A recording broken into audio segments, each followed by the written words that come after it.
Ensi yonna okufuna emirembe yeetaaga omuntu oyo agikulembera nga yazaalibwa nga mukulembeze, so si oyo eyeegwanyiza okuba omukulembeze olw'okuba kitaawe mukulembeze, olw'okuba kojjawe mukulembeze, olw'okuba muganda we mukulembeze. Tusobola okuzaalibwa abazadde nga be bamu, naye ate endowooza yaffe oba ne talentisi zaffe oba ne sikiru zaffe ne bibeera nga byanjawulo. Ensi Uganda yeetaaga omukulembeze oyo eyazaalibwa ddala nga mukulembeze era abantu gwe beesiimidde, so si oyo omukulembeze akakibwa obukakibwa ku bantu oba gwe banaakanika obukanisi, gwe banaasomesa obusomesa bw'abeera puwalaana olw'ensi aba agikubye ekigwo. Emboozi ya leero mukwano gwange mpuliriza egenda kutambulira awo. Twetaaga Uganda mukulembeze afaanana atya, kubanga abantu bangi abazze wano nga beekakaatika ku kubeera abakulembeze b'ensi Uganda. Oba oli awo nga tebasaanidde. Njagala nnyo twawula omukulembeze eyazaalibwa nga mukulembeze n'omukulembeze akakiddwa obukakibwa ku bantu nga teyazaalibwa nga mukulembeze. Eno ye Eke TV, olutimbe gaggadde.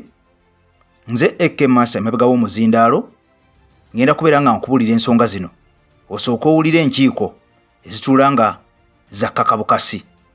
Kati ebigambo bino kankusabe n'obwombe fidini osooka ogimpera ekigalo oba kye tuyita like mukwano gwange, esobola okubeera nga efuna mileage buli munnayuganda asobola okubeera nga agiraba nga emutuukako. Kale ompyo subscribinge ku mukutu gwaffe okonenekadde, tutambule nga ffenna mu waka waffe gwe tuba tutaddeyo. Nze Eke Master nsumuludde mu ngeri y'emu, kansooka ntumireko mikwano gyange mwenna abangoberera, mwenna sijja kusosola, mwebale nnyo mwebalire ddala okulondawo Eke TV. Omuntu eyazaalibwa nga mukulembeze nja kuwa ekyokulabirako nti asobola okubeera nga gy'avudde tewali amumanyi era nga akalandira ke bw'oba omwetegerezza ebiseera ebisinga abeera talina kakwate na ku bantu abo ababeera mu buyinza, wabula ameruka bumerusi n'abeera nga atandika okujja yekka mu bantu, buli muntu ne yeewuunya wa gy'avudde. Njagala nnyo twala ekyokulabirako ekya pulezidenti waffe Robert Kyagulanyi Ssentamu nti yayingira music abantu nga bamuzalawa n'abeera w'amaanyi era nga ye ghetto president, era Uganda yonna neemukkiririzaamu nga ghetto president. Ekyo osobola okukiwakanya oba osobola okukikkiriza ne tutambula ffenna, kubanga mu Uganda obadde woozaaliddwa ebbanga lyonna.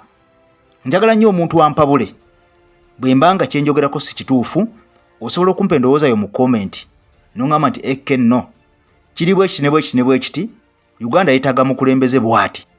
Kubanga ensi Uganda gy'evudde mabega okuyiwa omusaayi kubadde kungi, era ne Mwami Museveni bwe yajja mu ntebe yagamba saagala kwefaananyizaako bakulembeze babadde wano Africa. Abo batuula ku ntebe ne bagifuula yaabwe n'abajjajjaabwe n'abakitaabwe n'abazzukulu baabwe n'abaana baabwe. Nze nze kutereeza ggwanga ddakiika budakiika nveewo nnyina gye ndaga. Kati agenda mu myaka 4. Era abantu bangi baga nti problemu ya Uganda ye Mwami Museveni. Abantu abamu bwe bagamba weewawo ng'ate mulimu abatonotono abatamwagala ng'ekumi bitakyawoomu, naye ng'abasinga bagamba nti problemu essaawa zino ye Mwami Museveni. Bw'aba avudde ku ntebe oba oli awo ebintu birala bisobola okubeera nga bitereera ng'omuntu omulala zze ne ideas ze ez'enjawulo, kubanga ffenna tetuzaalibwa nga kyekimu. Osobola okutunula bw'oti ng'olaba tewali muntu asobola kufiitinga mu ngato za Mwami Museveni, naye ng'ate waliwo azisingamu. Oyo gwe twetaaga okulabako oba oli awo asaanidde. Mbadde nku ekyokulabirako ekya Bobi Wine, yajja nga ye ghetto president, abantu ne bamukkiririzaamu. Yava Vim Music n'abaaka neesimbewo nga MP owa Kyaddondo East 2017. Naye bwe yeesimbawo ne Mwami Museveni yajja n'akubira candidate we campaign. Ekisinga okwewuunyisa nti bano yabawangula n'ebitundu 7.5%, era y'emu ku victory ekyasinze okuba y'amaanyi mu nsi Uganda, nga teriimu kubbira ng'oyo awangudde tebamubbidde. Njagala onfune bulungi, kubanga bangi nnyo abawangula n'olya nti gundi yawangudde egindi naye nga bababbidde bubbizi. Naye President Robert Kyagulanyi Ssentamu ekyaddondo East tewali yamubbira kalulu, naye ekikwewuunyisa nti yawangula n'ebitundu bya waggulu nnyo. Kati oyo omuntu ng'oyo abantu gwatandise okutunuulira ne bamulabamu obusobozi okulembera banne. Bwe yavaawo najja n'agamba ngenda kwesimba 221 era bannayuganda ne bamwaniriza. N'abeera w'amaanyi era njagala nkubuulire nti mu Uganda, mu byafaayo by'ensi Uganda, tewali muntu yali ataddewo okuvuganya kaabe Dr. Besigye nga President Robert Kyagulanyi Ssentamu kwe yateekawo. Era ebintu bingi byakyuka, twabiraba mu kalulu. Era tewali kalulu kaali kabaddewo mu nsi Uganda oba campaigns abantu ne battibwa. Gavumenti n'ekozesa amaanyi okuziyiza abantu okulaga kye baagala n'ekifaananyi nti gavumenti bagikooye okusinga akalulu ka 221. Era abantu bangi abasoba mu 50 plus abattibwa. Era nga bano battibwa bakuumaddembe oluvannyuma lw'okiibwa Robert Kyagulanyi Ssentamu okubeera nga gavumenti baamukwata ng'agenze eruuka ebitundu by'e Busoga, nga kigamba nti eno kyamukwatisa yali ayisizza mu muwendo gw'abantu gwe yali alina okubeera nagwo ku kampeyini ze, kubanga ebiseera byali bya COVID. Kakati abantu beekalakaasa Uganda yonna, era ogenda okakkana nga abantu abasoba mu 50 okusinziira ku Mwami Museveni nga battibwa. Era amawulire amalala galaga nti baasobamu naye nga ye Pulezidenti agakakasa.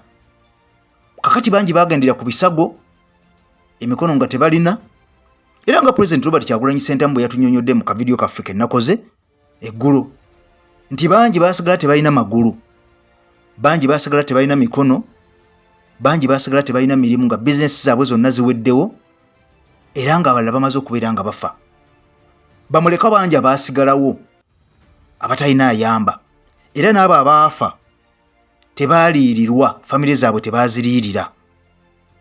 Kakati ekyebuuzibwa, omukulembeze oyo eyazaalibwa nga mukulembeze yafaanana atya? N'omukulembeze ow'okukanika obukanisi yafaanana atya?